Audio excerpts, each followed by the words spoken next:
Manchester City é o campeão da Europa e a temporada 2022-23 chegou ao fim. Mas você sabe qual foi o campeão nacional de cada país do continente? Quem ganhou cada liga? É o que vamos ver nesse vídeo. Vamos conferir qual foi o campeão de 25 ligas europeias, como a Liga de Portugal, Espanha, França, até de países como Irlanda do Norte, Finlândia, Grécia e muito mais. Então já vamos começar com ele, Portugal. E os nossos companheiros de idioma tiveram uma disputa bem acirrada até o final entre Benfica e Porto, dois rivais gigantes. Os dois times embalaram vitórias no fim do campeonato, mas o Benfica, que já tinha uma pequena vantagem, acabou ficando com o título com 87 pontos contra 85 do Porto. Pois é, a diferença foi de uma vitória. E o Benfica não ganhava essa taça, mano, desde 2019. Há 4 anos não era campeão, mas agora levou o seu 38º título. Disparado, o maior vencedor de Portugal. E se o Benfica não levava desde 2019, por coincidência, na sua vizinha Espanha, o campeão também não ganhava desde aquele ano, o Barcelona.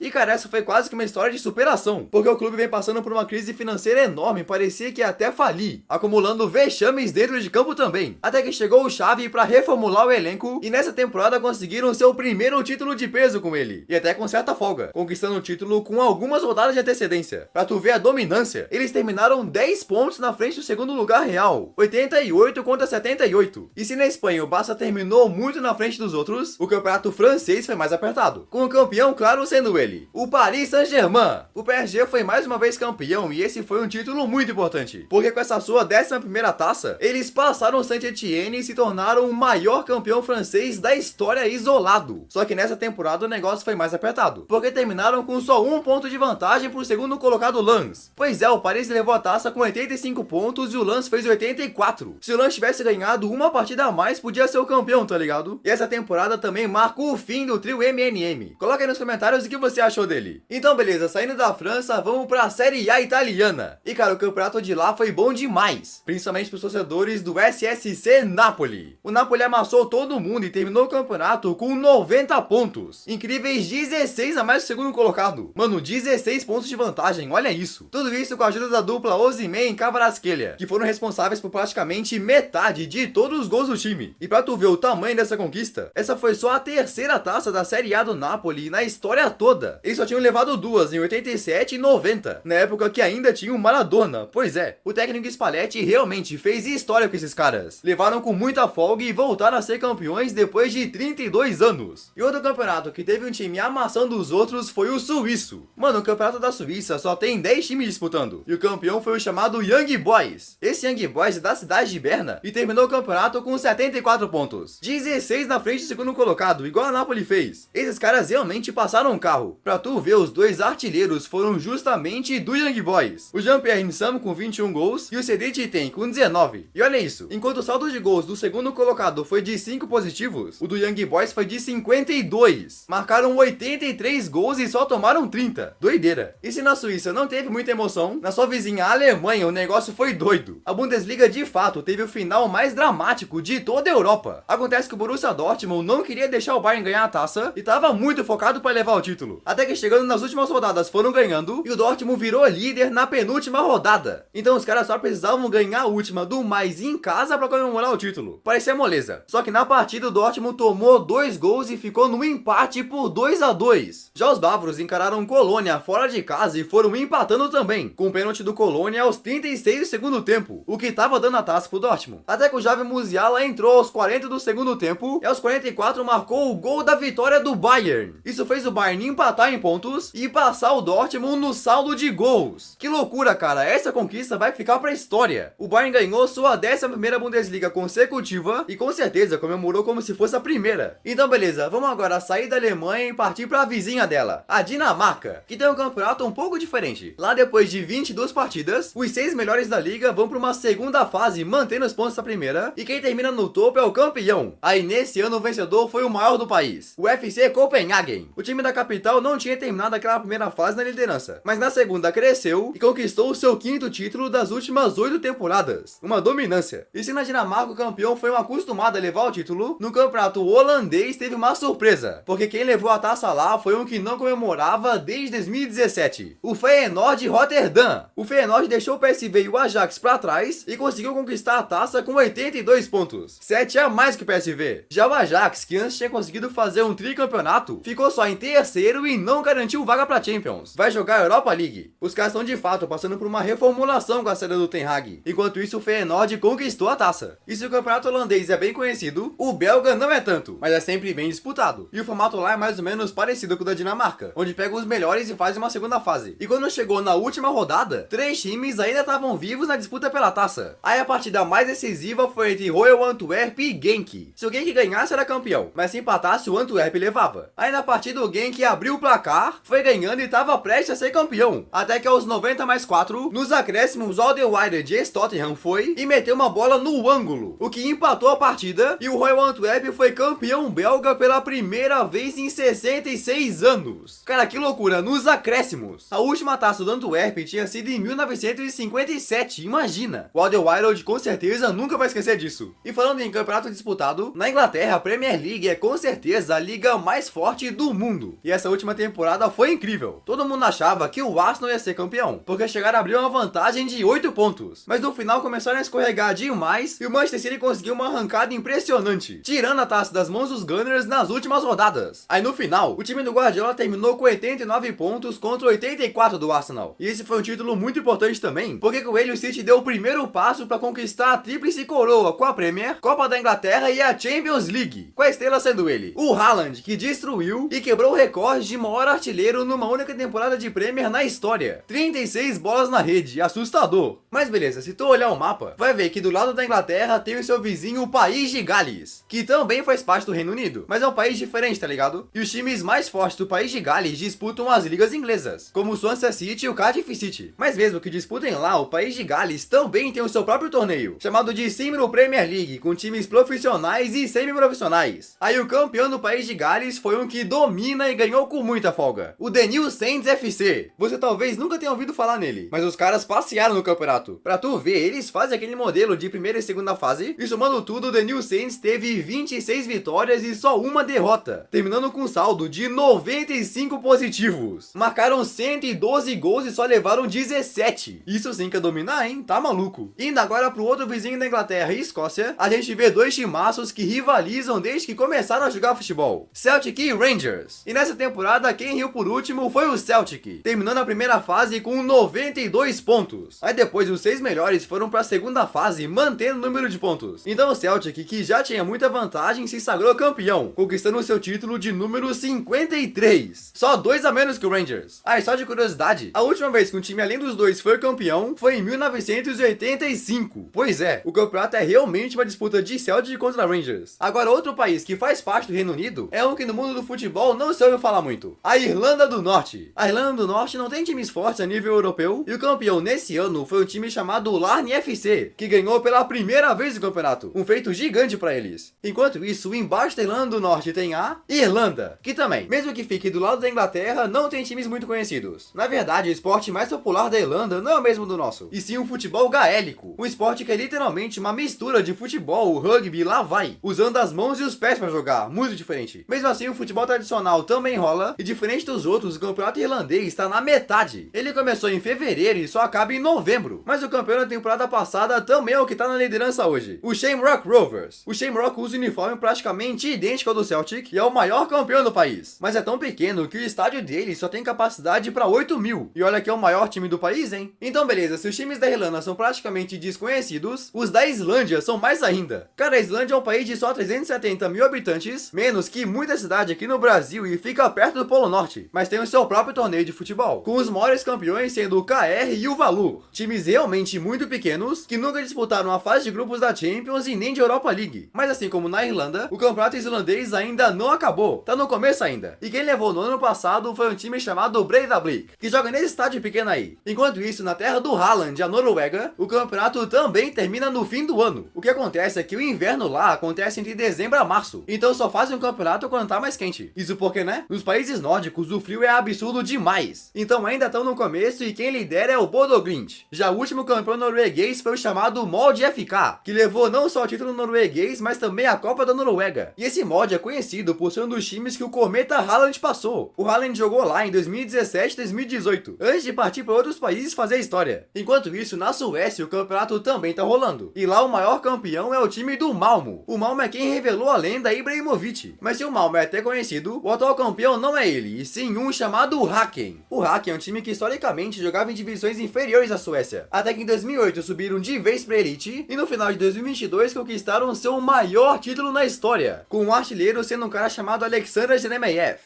E se na Suécia o Malmö é o time que mais conquistou, na Finlândia o maior é o chamado HJK. Esse HJK é um time da capital Helsinki que de fato domina o país. Eles já conquistaram 32 taças e também são os atuais campeões. Levaram a taça no passado e tem tudo para levar esse ano de novo. E pela liga ser mais fraca, o campeão finlandês se classifica só para a primeira fase das qualificatórias para Champions. Nunca chegaram na fase de grupos. E o campeonato finlandês também termina só no fim do ano. É outro que é muito frio para jogar no inverno. Então beleza, se nos países do norte da Europa o campeonato não terminou, a Rússia já tem o seu campeão. Lá eles seguem um calendário padrão europeu e mesmo com a guerra, o futebol continua rolando. E quem levantou a taça foi o time do brasileiro Malcolm, o Zenit. O Zenit conquistou nesse ano o seu 5º título consecutivo. Pois é, estão dominando e ganhando em sequência desde 2019. E nesse ano ainda foi com folga. 12 pontos a mais que o segundo colocado CSKA. Aí o artilheiro do campeonato foi sabe quem? Sim, o Malcolm, que meteu 23 gols em 27 partidas disputadas. Uma baita média. Só que por causa da invasão no seu vizinho, os times da Rússia foram banidos de todas as competições da UEFA. Então o Zenit não vai jogar a Champions. E falando dos conflitos, na Ucrânia o futebol também tá rolando. E o vencedor também foi o mesmo do ano passado, o Shakhtar Donetsk. O Shakhtar sempre foi conhecido por ser um time recheado de brasileiros, mas dessa vez só tem um brazuca lá, o lateral Lucas Taylor. O Shakhtar não é nada parecido com o que era, mas nesse ano conquistaram o seu 14º título ucraniano e estão na busca de alcançar o posto de maior campeão, que pertence ao Dinamo de Kiev. E por causa dos conflitos, o estádio que o Shakhtar tá jogando é a Arena Lviv, na cidade de Lviv, bem longe da confusão toda, praticamente na fronteira com a Polônia, na verdade. Então beleza, vamos agora sair de lá e atravessar o Mar Negro para chegar na Turquia, que tem um campeonato bem forte com times grandes, como Besiktas, Fenerbahçe e Trabzonspor e lá vai. E o campeão turco de 2023 foi o maior do país, o Galatasaray. Cara, o Galatasaray não ganhava há um tempo. A última taça tinha sido em 2019, mas agora fizeram uma campanha incontestável. E quem fez a diferença no time foi o argentino Mauro Icardi, que marcou 22 gols em 24 partidas e terminou como o segundo maior artilheiro. Pois é. E além dele, o Galatasaray tinha feito outras boas contratações, como Mertens, Juan Mata, Lucas Torreira e Zaniolo. Realmente se reforçaram e são o maior campeão turco. E fazendo fronteira com a Turquia, a gente vê sua vizinha Grécia. E o campeonato lá segue aquele mesmo esquema de ter uma primeira fase e depois um final com os 6 melhores. Aí nisso, quem acabou levando o título foi o AEK, que é um time de Atenas e não conquistava o campeonato grego desde 2018. Aí nesse ano, com o artilheiro Levi Garcia, Pineda, Ambarati, etc., finalmente voltaram a conquistar o país. Então beleza, vamos sair da Grécia e partir para um país que só de lembrar dele já dá uma dorzinha no coração. A Croácia. O país que eliminou a gente da Copa não tem uma liga grande, mas um time que quase todo mundo reconhece, o Dinamo Zagreb. O Dinamo de Zagreb simplesmente domina o país e nesse ano não foi diferente. Foi o grande campeão com 81 pontos. Esse é o 24º título dos caras e pra tu ter noção da dominância, desde a temporada 2005-2006 eles só perderam um campeonato. Ou seja, nas últimas 18 temporadas, o Dinamo Zagreb ganhou 17. Tanto que eles têm literalmente o triplo de títulos que o segundo maior vencedor, um chamado Hajduk Split. E você achando que o Bayern era o único a dominar assim, né? E falando de dominância, a gente chega na Áustria, que historicamente era dominada pelo Rapid Viena e pelo Austria Viena. Mas agora quem tem a hegemonia é o RB Salzburg. Esse time foi a primeira compra da Red Bull e desde a segunda metade dos anos 2000 mostram que são o melhor time do país. Pra tu ver, o Salzburg ganha o campeonato austríaco em sequência desde 2014. Já somam 10 taças consecutivas. E nessa última temporada o campeonato também foi tranquilo pra eles, terminando com só uma derrota e 7 pontos de vantagem pro segundo colocado. E o grande nome do Salzburg foi o jovem Sesco, de só 20 anos de idade, que marcou 16 gols no torneio e vai jogar no irmão do Salzburg na próxima temporada, o Leipzig. E por fim, vamos pro último país do vídeo, a vizinha da Áustria, República Tcheca. Você pode achar que eles não têm times conhecidos, mas quase toda a Champions tem um time tcheco disputando. O último a jogar foi o Viktoria Pilsen, que até caiu no grupo do Barça. Mas nesse ano a disputa foi entre os dois rivais da capital Praga, o Sparta e Slavia Praga, com o campeão sendo ele, o Sparta, que levou o seu 13º título na história. E essa foi uma disputa muito acirrada, porque o torneio foi feito com primeira e segunda fase, e na parte final os dois terminaram empatados em pontos, ambos com 78. Mas o Sparta Praga se sagrou campeão por ter terminado melhor a primeira fase. Foi muito parelho. Enquanto isso, o atual campeão Viktoria Pilsen terminou só em 3º lugar. Você já assistiu algum jogo da Liga Tcheca? E aí, o que você achou desse vídeo? Gostou e quer que eu traga mais desse tipo? Comenta aqui embaixo e dá uma olhada nos outros que eu já postei. Tenho certeza que tu vai gostar muito. Se gostou desse, vai gostar dos outros também. Então beleza? Valeu e tchau!